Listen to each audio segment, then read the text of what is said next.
Afghan बहरान, Kabul airport पर हुई firing, Kabul में 5 लोगों की मौत की खबर मिल रही है।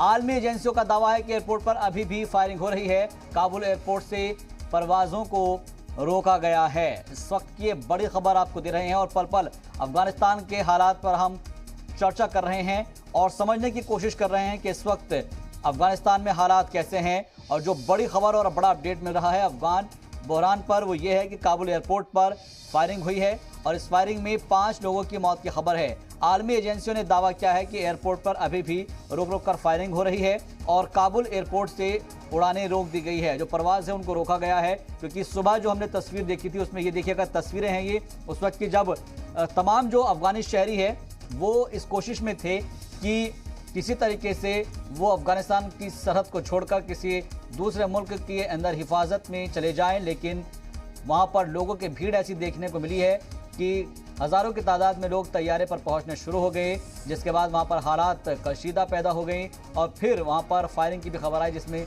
5 लोगों की मौत की खबर मिल रही है।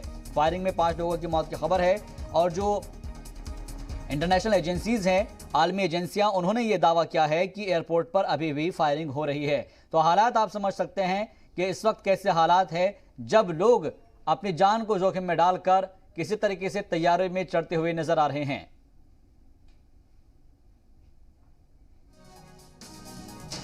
तो काबुल एयरपोर्ट से परवाजों को रोक दिया गया है। एयरपोर्ट से जो उड़ानें हैं उन पर पाबंदी आयद की गई है।